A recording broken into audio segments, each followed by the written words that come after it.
3월 22일 금요일 마가복음 14장 1절로 11절 살해 음모와 장례 준비입니다.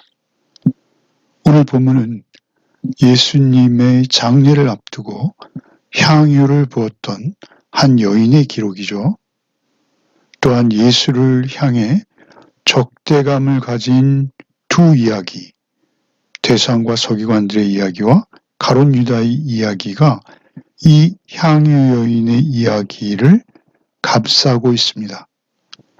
이런 적대적인 환경 속에서 예수님에게 향유를 붓는 한 여인의 의미는 무엇인가? 우리 오늘 같이 나누겠습니다.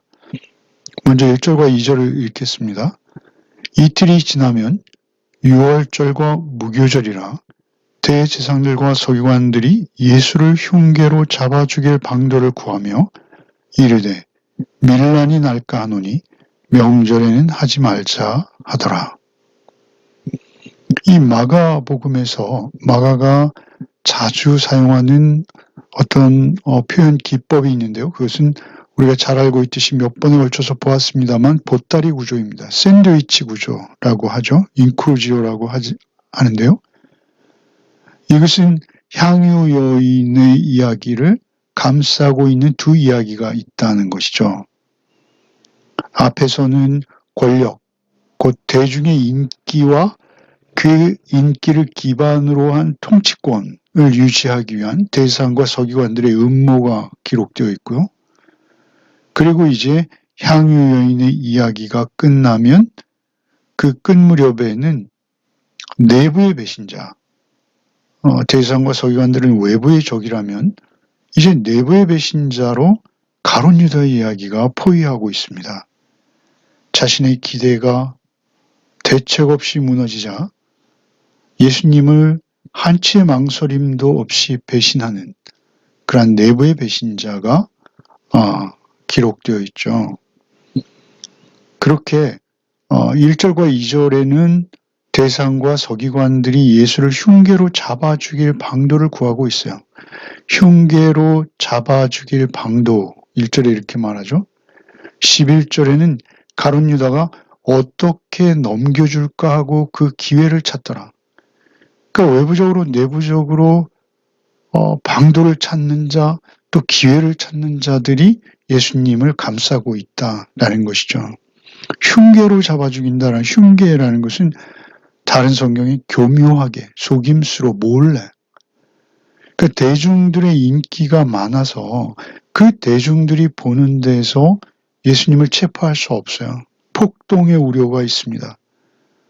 그렇지만 가룟 유다의 배신으로 그들에게 아주 쉬운 기회가 찾아오게 되죠.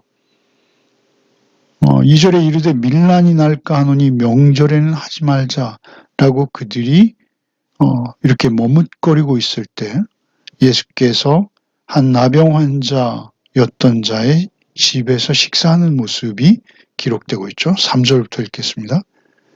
예수께서 베다니 나병 환자 시몬의 집에서 식사하실 때 한 여자가 매우 값진 향유, 곧 순전한 나드 한 옥합을 가지고 와서 그 옥합을 깨뜨려 예수의 머리에 부니 어떤 사람들이 화를 내어 서로 말하되 어찌하여 이 향유를 허비하는가? 이 향유를 300데나리온 이상에 팔아 가난한 자들에게 줄 수 있었겠도다 하며 그 여자를 책망하는지라. 예수께서 이르시되 가만두라. 너희가 어찌하여 그를 괴롭게 하느냐? 그가 내게 좋은 일을 하였느니라. 가난한 자들은 항상 너희와 함께 있으니 아무 때라도 원하는 대로 도울 수 있거니와 나는 너희와 항상 함께 있지 아니하리라. 그는 힘을 다하여 내 몸에 향유를 부어 내 장례를 미리 준비하였느니라. 내가 진실로 너에게 이르노니 온 천하에 어디서든지 복음이 전파되는 곳에는 이 여자가 행한 일도 말하여 그를 기억하리라 하시니라. 3절에 예수께서 베다니 나병 환자 시몬의 집에서 식사를 하시는 것이죠. 나병 환자, 한때 나병 환자였던 것으로 보이죠. 그 이름이 시몬이라는 것이 유대인이죠. 그 유대인 나병 환자가 치유를 받아서 식탁 공동체가 되었어요. 그 식탁 공동체에서 함께 떡을 떼실 때 한 여자, 이름을 밝히지 않죠? 마가는 이 여인을 무명으로 기록하고 있습니다. 매우 값진 향유, 곧 순전한 나드 한 옥합을 가지고 와서 그 옥합을 깨뜨려 예수의 머리에 부니, 그 옥합은 한 번 깨뜨리면 다시 붙일 수 없는 굉장히 순전한 나드, 불순물이 섞이지 않은 그 나드 한 병을 가져와서 예수님 앞에 깨뜨려서 예수의 머리에 붓고 있어요. 많이 망설였을 것이죠. 유대인 사회에서 남성들이 앉아서 식사, 비스듬히 누운 자세죠. 식사하실 때 거기에 들어오는 것 자체도 민망할 뿐만 아니라 그 나드 한 옥합 향유를 깨뜨려 예수님의 머리에 붓는다는 것은 대단한 용기이죠. 그러자 4절에 어떤 사람이 화를 내어 서로 말하되 어찌하여 이 향유를 허비하는가? 허비한다는 것이죠. 그걸 쏟아부어 버리면 다시 주워 담을 수도 없는 그 비싼 향유. 이어지는 5절에 이 향유를 300데나리온 이상에 팔아 가난한 사람들에게 줄 수 있었겠도다. 300데나리온. 이것은 요즘 말로 하면 3천에서 5천만 원 정도 된다는 것이죠. 그러니까 어떤 근로에 종사하는 한 사람의 1년의 소득, 하루 소득이 한 데나리온이기에 300일이면 쉬는 날을 제외하고 모아야 되는데 1년의 소득 전부를 고스란히 모으기 위해서는 최소한의 생존 경비가 필요했기에 최소한 5년 이상은 모아야 되는 거액인 것이죠. 그것을 그냥 한 자리에서 깨뜨려서 그 향유의 병에 목을 부러뜨려서 다시는 사용할 수 없는 그것을 머리에 부었다라는 것이죠. 이러한 존경과 사랑의 표시가 어떻게 가능할 수 있는지요? 이 여인이 요한복음의 마리아다라고 주장되기도 하죠. 오빠를 살렸고 자신에게 사죄와 부활의 생명을 알게 하시고 또 그 소망을 주신 분. 그리고 이제는 십자가 대속을 완성하려고 한 걸음 한 걸음 6월절 어린 양의 제물의 모습으로 십자가로 나가시는 예수 그리스도. 과연 이 여인이 그 참된 의미를 알고 있을까요? 다 알았을까요? 다 알지는 못했을 것이죠. 그러나 그가 받은 사랑에 대해서만큼은, 그리고 예수께서 베푸신 그 은혜, 그리고 가르침에 대해서만큼은 자신의 전부를 드려도 아깝지 않은 그러한 심정. 정작 예수께서 사실 이 여인에게 생명을 주실 것이죠. 십자가 위에서. 어찌되었든 그 여인은 예수님에 대해서 자세히 구체적으로 온전히 알 수는 없었으나 예수님을 향해서 그 여인이 가지는 생각은 무엇입니까? 자신의 전부를 드려도 아깝지 않은 생명의 은혜의 주인공인 것이죠. 그래서 그 300데나리온 이상의 팔 수도 있는 향유를 한 목에 깨뜨려 예수님의 머리에 부은 것이죠. 그리고 이 비난을 받고 있는 것입니다. 가난한 자들에게 줄 수도 있지 않겠느냐. 이것은 그리스도인이 마땅히 해야 될 일이요. 또 당시에도 이것은 성도들에게 기본적인 도리였습니다. 그런 상황에서 이제 예수께서 그 여인에 대해서 6절부터 말씀하시는 것이죠. 가만두라. 너희가 어찌하여 그를 괴롭게 하느냐? 그가 내게 좋은 일을 하였느니라. 과연 그 값비싼 향유를 한 번에 예수님의 머리에 쏟아부은 어찌 보면 세상적인 안목으로만 볼 때는 도저히 너무너무 지나치게 사치스러운 일이죠. 그런데 예수께서는 내게 좋은 일이라고 평가하시는 것입니다. 7절에 가난한 자들은 항상 너희와 함께 있으니 아무 때라도 원하는 대로 도울 수 있거니와 나는 너희와 항상 함께 있지 아니한다. 예수께서 이제 막 예루살렘에서 마지막 한 주를 보내시는데 그 마지막 한 주에 예수께서 진정한 왕이요 선지자요 제사장으로서 이제 완성하시는 것이죠. 등극하시는 것이죠. 그리고 또한 메시아 그리스도로서 기름 부음 받는 그 내게 좋은 일을 하였다. 그리고 너희와 항상 함께 있지 않다. 8절에는 장례라고 말씀하세요. 그는 힘을 다하여 내 몸에 향유를 부어 내 장례를 준비하였느니라. 그녀가 온전히 그 의미를 알았을지는 모르겠으나 어쨌든 그녀가 예수께 고백한 이 엄청난 사랑의 고백, 그것은 예수님의 장례를 준비하는 일이 되어버린 것이죠. 예수께서는 이제 십자가에 죽임당하시고 그리고 제대로 기름 부음을 받아서 그때의 장례 절차는 이제 돌아가신 분에게 기름을 부어서 장례를 집례하는데 그 장례 절차도 변변히 치르지 못할 예수. 그 장례를 미리 준비하였느니라.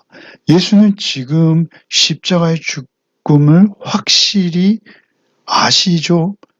그래서 장례를 미리 준비하였느니라 라고 말씀하시면서 9절에 놀라운 말씀을 하시죠. 내가 진실로 너에게 이르노니 온 천하에 어디든지 복음이 전파되는 곳에는 이 여자가 행한 일도 말하여 그를 기억하리라. 그러니까 복음이 무엇입니까? 복음. 복음은 예수께서 십자가의 대속의 죽음을 주구사 우리의 모든 죄를 사하심으로 우리가 사함을 받아 부활 생명에 참여하게 되는 것이죠. 예수님의 죽으심과 다시 사심이 복음이라고 할 때 그 복음이 전파되어서 생명이 살아나는 역사가 있는 그곳, 그 복음이 전파되는 곳에는 이 여자가 행한 일도 말하여 그를 기억하리라. 여러분, 우리가 복음을 전할 때 향유 여인을 이야기합니까? 그렇지 않죠. 복음을 전할 때 향유 여인을 이야기하는 경우는 전무합니다. 그런데 예수께서 왜 이렇게 말씀하실까요? 이 여자가 행한 일도 복음이 전파되는 모든 곳에서는 말하여진다라는 것이죠. 그것은 복음의 의미를 말씀하시는 것입니다. 복음은 전부를 받은 자가 전부로 반응하는 것이라는 것입니다. 그 의미는 무엇이죠? 복음은 생명으로 생명을 살려낸 분에 대해서 자신의 생명조차 헌신하는 것, 그것이 복음 아닙니까? 복음을 온전히 경험한 자의 당연한 반응이 이 향유의 여인과 같다라는 것입니다. 아니, 오히려 약소한 감사의 표현이죠. 여러분, 우리가 예배에 참여하는 건 무엇입니까? 왜 우리가 주일날마다 예배에 나오죠? 그리고 예배만 나옵니까? 엄청난 헌신을 하죠. 봉사하고 섬기고 또 하나님 앞에 정성껏 준비한 예물을 드립니다. 우리의 형편과 처지에 넘치도록 힘에 지나도록 힘을 다하여 8절에 힘을 다하여 내 몸에 향유를 부어 내 장례를 미리 준비하였느니라. 사실 이것은 허비예요. 거룩한 허비예요. 그것은 복음을 경험한 자만 반응할 수 있는 그러한 모습이죠. 그러니 복음이 전해지는 곳에서는 이 여자가 행한 일과 같은 일들이 일어나고 통일한 의미의 일들이 반복되어질 것이다. 이런 말씀이신 것이죠. 10절과 11절을 읽겠습니다. 12 중에 하나인 가롯 유다가 예수를 넘겨주려고 대제사장들에게 감해 그들이 듣고 기뻐하여 돈을 주기로 약속하니 유다가 예수를 어떻게 넘겨줄까 하고 그 기회를 찾더라. 예수께서 이미 3차례나 십자가와 부활을 예고하셨죠. 그리고 또 이 저녁에 장례를 말씀하세요. 그러자 가룟 유다는 자기가 꿈꾸었던 혁명, 어떤 신적인 초능력이 개입되어서 전혀 새로운 나라를 예루살렘에 세우는 자신의 소원, 그것들이 다 물거품이 되어버린 것을 알게 된 것이죠. 그의 어떤 개인적인 탐욕적인 기대가 무너지는 것을 보자 그 실망으로 너무도 쉽게 예수님을 떠나는 것입니다. 자신이 상상하는 메시아상, 그리스도상, 그것이 무너진 것입니다. 그래서 이제 어둠을 틈타서 대제사장들에게 예수님 잡을 기회를 제공하는 것이죠. 이 땅에서의 순간적인 정치적 나라의 기대가 무너지자 영원한 가치, 영원한 하나님의 나라를 팽개쳐버리는 이러한 실수를 저지르는 것이죠. 그는 곧 후회할 것이죠. 그러나 돌이키지는 못하죠. 참으로 비극적인 결말로 가룟 유다가 어둠 속으로 사라지는 것이죠.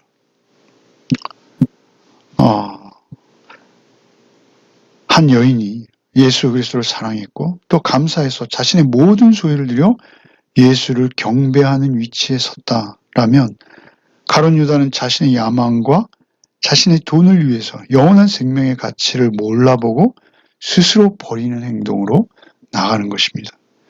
우리는 어느 자리에 있는지요? 대제사장과 서기관, 한 여인, 가룟 유다 이렇게 세 인물이 등장하고 있습니다.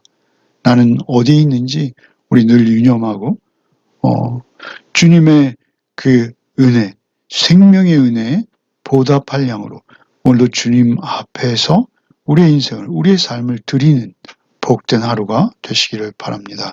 기도하시겠습니다. 주님, 감사합니다.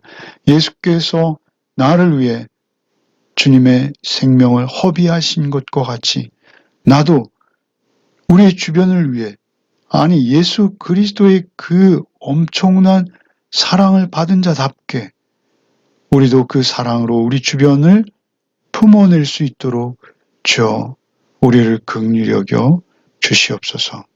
예수 그리스도 이름 받들어 기도하옵나이다. 아멘.